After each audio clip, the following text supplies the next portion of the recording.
propose d'applaudir très chaleureusement notre premier intervenant, Habibi, s'il vous plaît.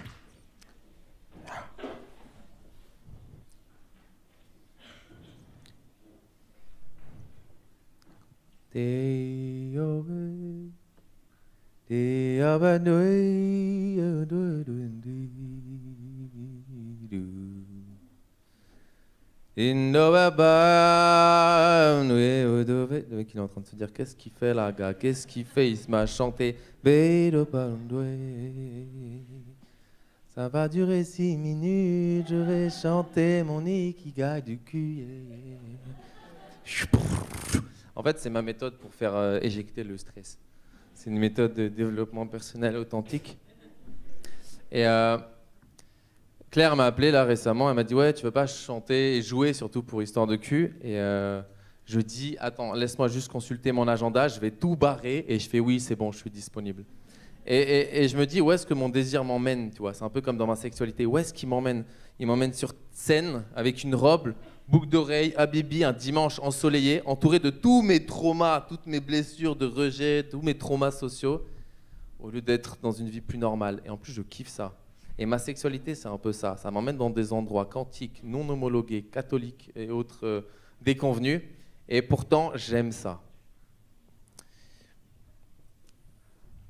Putain, c'est vrai que c'est...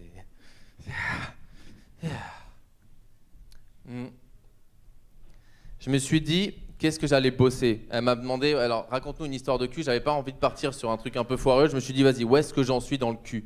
En fait, c'est comme si j'avais accédé à une nouvelle abondance, tu vois, je suis un peu un nouveau riche. Il y a 3 ans, j'ai débunké ce truc-là, tu vois. Et je me suis dit, bah tiens, je vais prendre l'opportunité de la scène, de la pression sociale, d'être en face de gens de ouf. La moitié, c'est des chatons, je suis choqué, j'ai l'impression de partir en atelier orgiaque. Alors, tu vois, je dis, il y a des néophytes, mais c'est des vénères, hein, ils sont sponsorisés Conforama. Voilà, les gens vont comprendre, pourquoi Conforama. Voilà. Et je me suis dit, ok, vas-y. Taf ton ikigai du cul. Donc j'ai commencé à chercher, il y a un mot qui m'est venu, un mot que je comprends vraiment pas, mais qui résume exactement là où j'en suis, c'est King Floyd. Alors déjà le mot King, j'ai un peu du mal. J'ai Larousse, il comprend pas. Et Pink Floyd, est-ce que quelqu'un comprend le groupe Pink Floyd? Est-ce que t'as un peu compris leur musique, tu vois? Subversif, spirituel, il y en a un qui dit ouais. Je crois que c'est l'homme déconstruit. C'était toi tout à l'heure, il y a un lien. Ok, donc voilà, ça fait pas l'unanimité. Et 2 mots que tu comprends rien, ça fait un truc que tu comprends encore moins, tu vois. Si tu veux, la vie sexuelle, j'ai commencé à l'observer, c'est un peu une pote un peu chelou, fascinante, qui chante des mantras quantiques, hétérophile, cataphile, avec un penchant, je dirais hermaphrodite, en train de décoder l'algorithme du chaos. Voilà, moi, simplement, si vraiment je dois résumer simplement, c'est ça ma vie sexuelle. Et je me suis dit, Chris, vas-y, planche-toi. Et pourquoi ça me fait ça? Parce qu'en fait, j'ai galéré des années. Moi, je suis vraiment un prolo du cul. Enfin, alors, faut savoir qu'à la base, avant de naître, mes parents avaient fausse couché ou avorté, je crois, 3 fois. Donc, disons que ma candidature spontanée, elle n'a pas fait l'unanimité. Je suis arrivé dans la vie, ils ont fait Gaillard, va falloir que tu fasses tes preuves, tu vois. Et donc, c'est comme ça que je l'explique. En fait, je suis tout le temps en campagne électorale.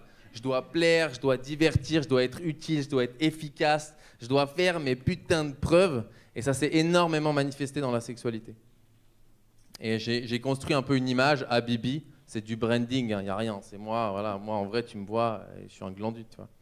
Et cette image-là, j'arrive un peu plus à la contrôler. Je la mets pas tout le temps titulaire, tu vois, je l'assois sur le banc parfois, et elle laisse de la place aux autres parties en moi. Voilà, c'est un petit outil de coaching, IFS, on est dans un système politique intérieur. Et ce que j'ai fait, c'est... j'avais une énorme pression de la performance. Ce micro symbolise tous mes traumas au lit. C'est-à-dire l'injonction à bander dur et durablement. Ce mic, il m'a rendu ouf. Et moi, je pensais que je devais fournir une prestation de dingue à chaque fois, comme si il y avait une conférence de presse qui m'attendait à la sortie. Alors, tu vois. Et à chaque fois, et c'est vrai que c'est pas le bon mindset pour démarrer ta vie affective. Moi, j'ai pas été, voilà, on m'a peut-être pas chanté les bonnes sonorités. Et si tu veux, pour résumer un petit peu, ma vie, c'était, on va dire, voilà, tranquille, hein, petite image au calme, c'était genre un océan de souffrance et d'ennui, dardé de quelques îlots d'extase. Voilà, grosso modo, ça c'était ma vie. Et je me suis dit, Chris, fais quelque chose. Lance un chantier, New Deal, tu vois. Donc j'ai commencé à œuvrer et à observer. Pour l'histoire, moi, j'anime des ateliers de chant, opéra sauvage. Et les deux gros blocages qu'on rencontre, c'est oser poser sa voix. Tu vois, je bloque, tu bloques, tu bloques. Il y a un truc dans la voix qui n'ose pas sortir. Et quand tu sors ta voix, le deuxième blocage, c'est tu manques de créativité, d'improvisation. Ça ne se fait pas. Donc tu es en mode... Ah, Chris, je bug. Ouais, tu bugs, ça boucle là, tu vois. Ça, c'est les deux blocages que j'ai rencontrés. Et ça, je les avais à fond dans ma sexualité. C'est-à-dire que... Qu'est-ce qu'il raconte là? C'est-à-dire que j'osais pas sortir ma voix, j'osais pas sortir mon mic, en fait, dans ma sexualité. J'étais putain de mou. Là, et ça me faisait chier. J'étais sidéré avant et après, j'étais au taquet, mais pendant, j'assurais pas, tu vois. Il y avait un truc qui m'anesthésiait. Et ça m'a fait chier. Genre, c'est comme s'il y avait une zone indépendantiste, là, tu vois, qui... Un peu comme en ce moment l'Ukraine avec la Russie. Voilà, on va pas rentrer dedans, qui résistait à l'envahisseur, qui disait moi je m'en bats les couilles. En fait, ma bite, c'était un peu ma boussole authentique, tu vois. C'est-à-dire que mon corps, je lançais une politique de on y va, on va plaire, on va charmer, on va balancer tout ce que je sais, tout ce que tout ce qui est fait pour plaire. Et ma bite, elle fait non, je suis pas là, tu vois. Et elle m'a arnaqué au dernier moment. J'étais en mode mais vas-y, on attend que toi, tu vois. Et ça m'a fait dire tiens, je vais peut-être observer le truc. Et la deuxième, c'était une fois que ça arrivait, une fois que j'étais là et j'étais plutôt en mode là, et le truc, c'est que je m'ennuyais. C'était le contraire d'un Indien dans la ville. Bon, le mec a plein d'images. C'est comme ça que je me figure les choses. C'est-à-dire que j'étais genre un Parisien au Tibet. Donc t'arrives, il n'y a pas d'expo, il n'y a pas de passage piéton, il n'y a pas de cinéma, il n'y a rien. Et je manque de créativité et je me fais chier. Et en fait, c'est un commun accord parce que les deux se font chier en vrai de vrai. La meuf, elle est en mode non, mais moi je lui donne, je lui fais plaisir. Moi je suis en mode non, c'est moi qui te fais plaisir. Enfin, ma kiff prend plaisir en fait, au final. Il y avait comme un secret partagé de personne se fait kiffer. Mais ça passait. C'était un secret de polichinelle. J'avais pas l'info à l'époque. Et maintenant, toujours pas d'ailleurs. Mais mes potes, elles me disent moi avec mes geeks, c'est ça se passe pas de ouf. Je dis putain, je vois ce scénar, j'étais dedans avant. Et. Ouais, je punchline là, j'y vais. Et ce qui s'est passé, c'est que j'en suis sorti de ce bordel. J'ai accouché. Je suis passé à l'étape d'après, j'ai touché à l'abondance. On est en Iran avec mon ex, on faisait en stop Paris-Inde. Et on tombe en Iran et tout. Là, je vois une nana de ouf, 20 ans. Moi, je pensais que j'allais être intronisé par une tantrika quinquagénaire, tu vois, de ouf. Et là, c'est une nana de 20 ans qui m'a bim. J'avais 28 ans, ça va, pas non plus un gros ratio, tu vois. Et ce qui s'est passé, c'est que je lui ai laissé mon numéro, on s'est pas revus, et un mois plus tard, on est en Inde, elle m'envoie « Hey Chris, I'm in Goa, please, I want to see you ». Je fais « Ok, parfait, je suis à Goa ». Pas du tout, j'étais à 10 milliers de bornes, j'ai pris un train, je suis venu à Goa. C'est fou comme le hasard fait bien les choses, je lui ai dit « C'est incroyable ». C'est ouf. J'étais dans le train au taquet, je fais « Non, t'inquiète, je suis à l'hôtel ». Et là, on se voit, et je me dis « Elle est ouf, elle est trop dingue, c'est au-dessus, je upgrade, tu vois, elle va direct au Panthéon, elle est pas faite pour moi, tu vois. Et là, je suis comme un junkie en recherche de sa dose. C'est-à-dire que je suis dans une créativité einsteinienne. Apparemment, il y a une étude qui montre que si un junkie investit genre un tiers de ses capacités cérébrales quand il recherche de la drogue à faire des thunes, ils seraient déjà tous millionnaires, tu vois. Et toutes, parce que bon, c'est inclusif quand même, le monde du junkie. Et là, j'ai trouvé plein de trucs, mais mon marketing ne marchait pas. Mon intelligence artificielle n'arrivait pas à plaire à cette nana. Et en fait, elle a maintenu comme un oui-non avec moi. Elle m'a maintenu dans une tension de malade. Mon mic était en train de péter. Il était en système d'exploitation pendant un mois, genre. J'étais vraiment en in vitro. J'étais hyper excité. Et il y avait un oui-non avec elle. Je comprenais pas, mais j'étais à fond. Et c'était la première fois de ma vie que ça m'arrivait. Du coup, j'ai passé ça. Le soir, on se pose. Moi, je me dis, bah, c'est mort et tout. Et là, elle prend ma main. Elle le met sur son corps. Et elle commence à se balader, tu vois. Elle se balade tout au long de son corps. Et ma main, j'étais en train de la bénir à ce moment-là. Même toutes les cellules voulaient aller dans ma main pour goûter à ça. Même les cellules du cœur, genre les cas, c'est quand même VIP, tu vois, c'est les grosses cellules. Elles sont là, non, on va être dans la main. Elles faisaient la queue, genre, pour goûter à ça. J'étais en mode, wow. J'étais en train de kiffer. Ça a duré des heures, c'était vraiment très cool. Le lendemain, elle dit, yes, Chris, I want more. Je fais, attends, mais pas de problème. Je recherche les billets de retour à Paname. Je me casse. Je pouvais pas assumer. Je savais aucunement la manière dont j'avais pu générer ce truc-là, tu vois, comment ça s'était produit. J'étais pas maître de ça.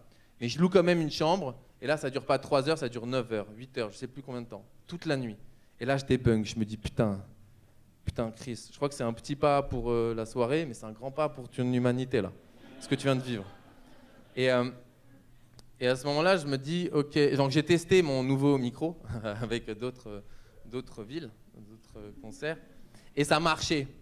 C'était pas le syndrome du gagnant au loto, tu vois. En général, quand tu gagnes au loto, 2 ans plus tard, tu reviens dans ta situation financière initiale. Là, non, j'étais toujours une mentalité de putain, c'est bon. Et j'ai accédé à l'abondance sexuelle. Donc j'en suis venu à King Floyd, tu vois. J'en suis venu à, ok, qu'est-ce qui me rend maintenant créatif? Et j'ai osé me poser cette question, révolutionnaire qui plus est, et c'est presque une compétence genre rare que je vois, que je constate, c'est de quoi j'ai envie. De quoi j'ai vraiment envie dans la sexualité. J'ai commencé à scénographier ma sexualité, je l'ai pensé. Et ça c'est nouveau comme questionnement pour moi. C'est pour ça que maintenant, j'en suis à, je comprends rien le truc. J'ai observé empiriquement ce que j'ai fait, comme un détective, tu vois. Il y a plein de tout est kiff, et tu essaies de tracer des ponts entre chaque, et de voir s'il n'y a pas un algorithme qui sort. Et j'en suis arrivé à 3 principes, tu vois. Ce que j'aime dans la sexualité, c'est parler, communiquer, avant de niquer. Et genre, on en parle avant, on en parle après, on fait un Trello, tiens, je lis un truc, j'en parle, on est au taquet, quoi. Non mais vraiment, c'est un projet, genre attention, là je bosse mon cul, de 14h, c'est dans mon Google Agenda, je brainstorm sur ma sexualité, tu vois. Et le deuxième, c'est pas éjaculer. Comme ça, moi-même, je me crée de la tension, genre j'éjacule pas, je suis en rétention. Bon, parfois, je craque un peu, voilà, tu connais. Mais la plupart du temps, je suis en mode, ok, vas-y, ça dure. Et ça met moi-même, je ralentis, je pose, et ça, j'adore ce truc-là, rétention, les gars, rétention. Et du coup, il y a un truc de... Parfois, j'ai l'impression de manquer de respect presque quand j'éjacule. Voilà, ça c'est peut-être un dommage collatéral. Je sais pas si c'est bien de penser ça, mais en tout cas, voilà, c'est ce qui me passe. Et le troisième, c'est variation. Je teste plein de trucs. Et ça nous emmène, on va finir, ça nous emmène aux érotypes. Récemment, j'ai découvert un outil qui s'appelle les érotypes. C'est-à-dire, tu as des styles érotiques différents, et puis tu vois un petit peu lequel, c'est un peu le langage de l'amour, mais du cul. Ikigai du cul, voilà, on professionnalise le délire, tu vois.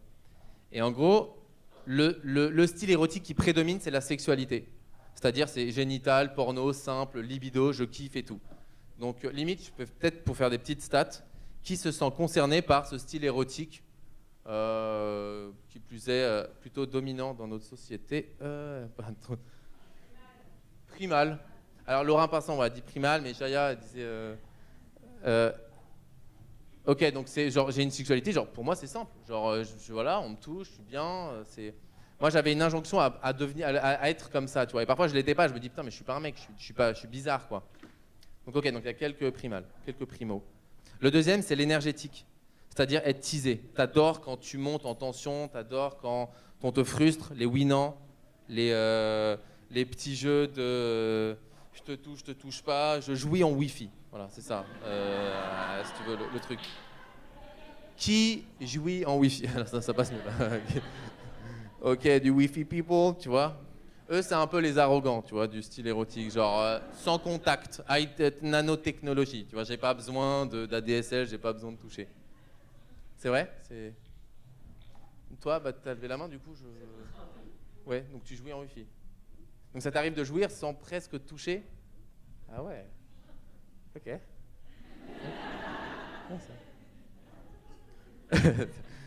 Le troisième type... Attends, mais ça fait combien de temps que je parle en vrai? Moi, je suis là, je papote. Ok. Le troisième type, c'est sensuel. Sensuel, il faut que ce soit beau. Genre, il faut qu'il y ait du toucher, petite musique au calme, bim. Faut qu'il y ait une petite sonorité, il faut que je me lave avant, que je sois propre, c'est sacré, c'est beau, c'est ritualisé. Qui est dans ce délire? Attends, mais les gens ils font quoi? Ok, plus, ça achète un peu plus, ça mord. D'accord. Ah ouais, toi t'es là, toi. J'aime beaucoup. On fait l'amour. Non mais en vrai, parce que tu vas voir, il y a un type bonus à la fin. Tu me dis? Métamorphe. Ouais, c'est pas comme ça qu'on l'appelle, mais tu sais bien. Et les sensuels, tu sais, ils peuvent péter un plomb pour une chaussette sale. Voilà, j'ai oublié de te le dire, désolé. Je veux pas te piéger, mais quelque part, je crois que tu captes. Et le quatrième, c'est kink. Ah là, ça va mordre, là. Là, je sens qu'on touche un truc. Vous n'êtes absolument pas un échantillon représentatif de la population, ce soir. Et en fait, King, c'est SM, BDSM, donc ça peut être de l'impact, donc physique, ou alors plutôt roleplay, psychologique, et rentrer dans des rapports de domination, du tabou, du transgressif. Et c'est par ça qu'on est activé. Qui est kinky? Ah, maman, il y en a, je sais, qui lève la main. Ok, d'autres, moi. L'aviateur, bim. Par là-bas, kinky un peu. Ah ouais, c'est moi qui kinky. Ok. Et genre les kinks par rapport, comment vous emmenez le sujet avec les autres? Donnez-moi des clés là, parce que soit tu les chopes à un endroit où tu vois, t'es sûr que... Voilà, oui. Ou soit tu les convertis. On s'en plus, tu restes dans ta zone. Okay. Bah voilà, moi je développe le kink, mais il y a quelques problèmes, on va dire, de marginalisation sociale dans le kink, ça c'est un peu le truc. Et les derniers, c'est les versatiles, ils sont tout. Et ils ont besoin d'être nourris dans tout. Et moi j'étais tout en fait, c'est pour ça. Donc ils sont assez gourmands, ils ont besoin d'être très variés. Et limite ils peuvent s'adapter en mode caméléon. Ok, là j'ai du kink, ouais, full king, tu vois, bim bim, je me prends des coups. Parfois le lendemain t'es en mode sacré, tu vois. Et ton cerveau il fait, oh, il y a trop d'infos là, tu vois. Le surlendemain tu fais ça violemment dans une cave, fast sex, tu vois, 10 minutes. Et tout ça tu kiffes, t'es vraiment à fond dedans. Tu dis, ouais, je suis vraiment moi, toi. Qui est shapeshifter, versatile? Ouais, bah oui, forcément. Ah ouais, ok. Ah, ça, c'est les miens, ça. Ok. Bon, pour conclure, parce que, bon, on va pas prendre du temps.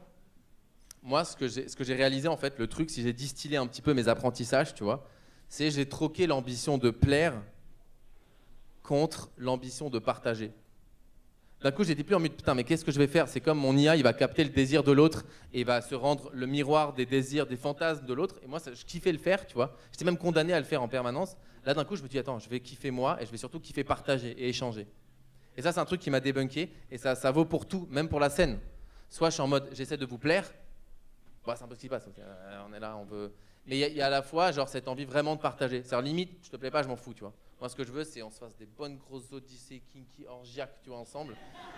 Placement de produits. Et je viendrai me voir après pour l'odyssée. Et c'est ça que j'aime, en fait. C'est vraiment ce shoot du partage et de la fusion. Voilà, donc c'est un peu mes apprentissages. Shukran, merci beaucoup.